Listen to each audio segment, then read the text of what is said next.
పాటలీపుత్రం అనే చందమామ కథ చెప్పుకుందాం. దక్షిణ దేశంలో చించినా అనే ఒకానొక సముద్ర తీర మట్టంలో భోజికుడనే గృహస్థుడు ఉండేవాడు. ఆయనకు 3 కుమార్తెలు. ఉత్తర దేశం నుంచి యాత్రార్థం వచ్చిన 3 అన్నదమ్ములకు భోజికుడు తన 3 కుమార్తెలను ఇచ్చి పెళ్లి చేశాడు. వారికి ఇల్లు వాకిలి చుట్టపక్కాలు లేనందున మామగారి ఇంటనే ఉండిపోయారు. కొన్నాళ్లకు భోజికుడు వార్ధక్యంలో తపస్సు కొరకు గంగా తీరానికి వెళ్ళిపోయాక ఆ అన్నదమ్ములు ఇంటికి యజమానులు కూడా అయ్యారు. ఇలా ఉండగా ఆ ప్రాంతంలో భయంకరమైన కరువు వచ్చింది. బ్రతుకే దుర్భరమైపోయింది. ఈ స్థితిలో సంసార భారం మోయలేక 3 అన్నదమ్ములు భార్యలతో చెప్పకుండా పరారి అయిపోయారు. ఆ సమయంలో మధ్య ఆమె గర్భవతిగా కూడా ఉన్నది. భర్తలు ఇల్లు వదిలి పారిపోగానే 3 అక్క చెల్లెళ్ళు కేవలం అనాథలైపోయారు. వారు చివరకు తమ తండ్రి అయిన భోజికుడికి మిత్రుడైన యజ్ఞదత్తుడి పంచ చేరి చాలా కష్టపడుతూ జీవనం వెళ్ళబుచ్చసాగారు.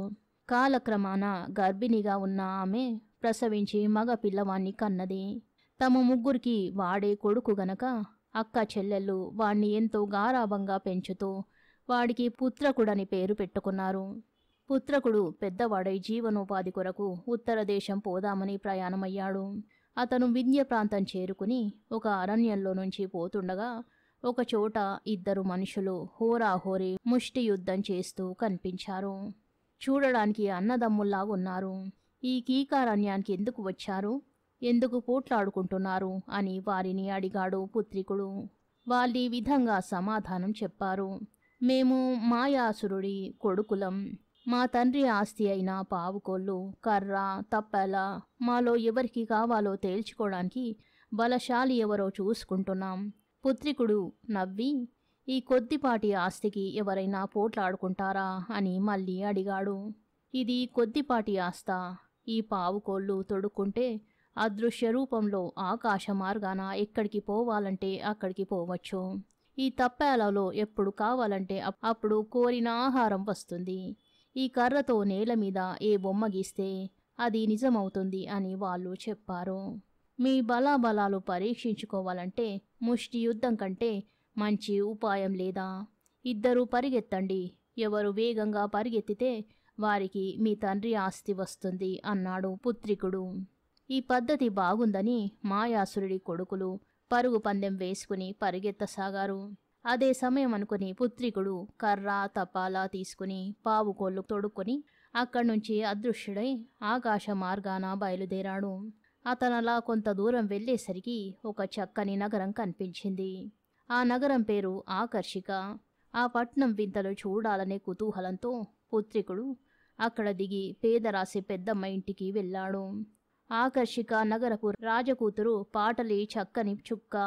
ఆమె ఒక అనామకుడిని పెళ్లాడుతుందని జ్యోతిష్కులు చెప్పడం వల్ల రాజు భయపడి తన మేడ మీది 6వ అంతస్తులో ఆమెను భద్రంగా ఉంచి ఆమె శయన మందిరం వెలుపల రక్షక భటులను రాత్రింబవళ్ళు కాపలా ఉంచాడు. ఈ వృత్తాంతం పేదరాశి పెద్దమ్మ చెప్పగా విని పుత్రికుడికి పాటలిని ఒక్కసారి చూడాలన్న కుతూహలం కలిగింది. ఆ రాత్రే అతను తన పాదుకల ప్రభావంతో రాజుగారి మేడ 6వ అంతస్తుకు చేరి అదృశ్య రూపంలో పాటలి శయన మందిరం ప్రవేశించాడు. పాటలి రూపలావణ్యాలు చూసి పుత్రికుడికి అమితానందం కలిగింది. దుర్భరమైన ఖైదు జీవితం అనుభవిస్తూ విముక్తి కొరకు ఎదురు చూస్తున్న పాటలికి ఎవరూ తెలుసుకోకుండా తన శయనగృహం ప్రవేశించిన పుత్రికుడు దేవుడులాగా తోచాడు. వారిద్దరూ వివాహమాడ్డానికి నిశ్చయించారు. కాని ఈ వివాహానికి రాజు అంగీకరించడు. అందుచేత పుత్రికుడు పాటలిని తన చేతులలో ఎత్తుకొని పాదుకలు ధరించి అదృశ్య రూపంలో ఆకాశ మార్గాన బయలుదేరాడు. తెల్లవారేసరికి వారు చాలా దూరం వెళ్ళి ఒక చోట దిగారు. తప్పేలాలో నుంచి తమకు కావలసిన ఆహారం తీసుకుని ఆకలి బాధ తీర్చుకున్నారు. అయితే రాజభోగాలకు అలవాటైన పాటలి ఆ నిర్జన ప్రదేశంలో ఉండలేకపోయింది. ఆమె కోరిక తీర్చడానికై పుత్రికుడు ఆ ప్రాంతంలో నేల మీద తన కర్రతో ఒక మహా పట్టణాన్ని గీశాడు. వెంటనే అక్కడ ఒక పట్టణం వెలిసింది. ఆ పట్టణాన్ని పాటలీపుత్రికులు కలకాలం ధర్మబుద్ధితో పరిపాలించారు. ఆ నగరమే పాటలీపుత్రం అనే పేర పురాణ ప్రసిద్ధము, చరిత్ర ప్రసిద్ధము కూడా అయింది. దానినే ఈనాడు మనం పాట్నా అని పిలుస్తున్నాం. కథ సమాప్తం. చందమామలోని కుందేలు అనే చందమామ కథ చెప్పుకుందాం.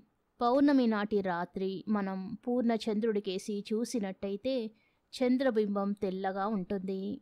కానీ దాని మధ్య కుందేలు ఆకారంలో మచ్చ ఉంటుంది. చందమామలో ఈ కుందేలు ఎలా వచ్చిందో మీకు తెలుసా? ఒకప్పుడు, అంటే చాలా వేల ఏళ్ల క్రితం, చందమామ తెల్లగా వెండి పళ్ళెంలాగా ఉండేవాడు. ఆ కాలంలో భూమి మీద ఒక అరణ్యంలో ఒక కుందేలు, ఒక కోతి, ఒక నక్క, ఒక మానుపిల్లి సఖ్యంగా ఉంటూ ఉండేవి. కుందేలు తన ముగ్గురు మిత్రులకు ఉత్తమ మానవ ధర్మాలు చెబుతూ పశుత్వం నుంచి బయటపడమని హితబోధ చేస్తూ ఉండేది. మిగిలిన జంతువులు తమ స్నేహితుడైన కుందేలును చూసి గౌరవించేవే కానీ కుందేలు చెప్పే ధర్మాలను ఆచరించలేకపోయేవి. ఎందుచేతనంటే కోతి చపల చిత్తం కలది, నక్క జిత్తుల మారిది, మానుపిల్లి దొంగ బుద్ధి గలది. కుందేలు ఎంత హితబోధ చేసినా వాటికి పుట్టుకతో వచ్చిన ఈ బుద్ధులు మారాయి కావు. ఇలా ఉండగా కార్తీక పౌర్ణమి వచ్చింది. ఆ రోజు ఉదయం కుందేలు తన స్నేహితులతో, అన్నలారా, ఇవాళ కార్తీక పౌర్ణమి, ఉపవాస దినం. పగలల్లా ఉపవాసముండి పొద్దు ఊకగానే అతిథులకు ఆహారం పెట్టి అనంతరం చంద్రదర్శనం చేసుకుని మనం భోజనం చేసినట్టయితే మనకు ముక్తి లభిస్తుంది. నేను అలాగే చేయబోతున్నాను. మీరు కూడా అదే విధంగా చేయవలసిందని నా కోరిక అన్నది. కోతి, నక్క, మానుపిల్లి తలలు ఊపి తాము కూడా పగలల్లా ఉపవాసముండి చంద్రోదయం కాగానే భోజనం చేస్తామని కుందేలుకు మాట ఇచ్చి తలా ఒక దారిన బయలుదేరాయి. ఉపవాసం ఉందామని నిశ్చయించుకున్న మరుక్షణం నుంచి కోతికి ఎక్కడ లేని ఆకలి వేస్తున్నట్టు తోచసాగింది. అమ్మయ్యో, రాత్రి చీకటి పడేదాకా ఈ ఆకలికి తట్టుకోగలనా? బతికుంటే వచ్చే కార్తీక పౌర్ణమికి ఉపవాసం ఉండవచ్చు అని నిశ్చయించి కోతి పళ్ళ చెట్ల కోసం వెతకనారంభించింది. నక్క ఉపవాసం చేయడానికి పులులు తిరిగే ప్రాంతానికి వెళ్ళింది. కడుపు ఎంత మాడుతున్నా సరే ఆహారం మాత్రం ముట్టరాదనుకున్నది. కానీ కొంత దూరం వెళ్ళాక ఒక పొదలో సగం తిన్న జింక శరీరం కనిపించింది. ఏ పులో దాన్ని చంపి కొంత తిని అక్కడ దాచి ఉంటుంది. తాను ఉపవాసం కారణంగా దానిని పోనిచ్చినట్టయితే చీకటి పడ్డాక తనకు ఆహారం దొరుకుతుందో దొరకదో. అందుచేత నక్క ఉపవాసం ఆలోచన కట్టిపెట్టి వెంటనే భోజనానికి ఉపక్రమించింది. మానుపిల్లి సాయంకాలం దాకా పడుకుని నిద్రపోదామనే ఉద్దేశంతో ఒక చెట్టు ఎక్కింది. ఆ చెట్టు కొమ్మలలో దానికొక పక్షిగూడు, పిల్లలు కనిపించాయి.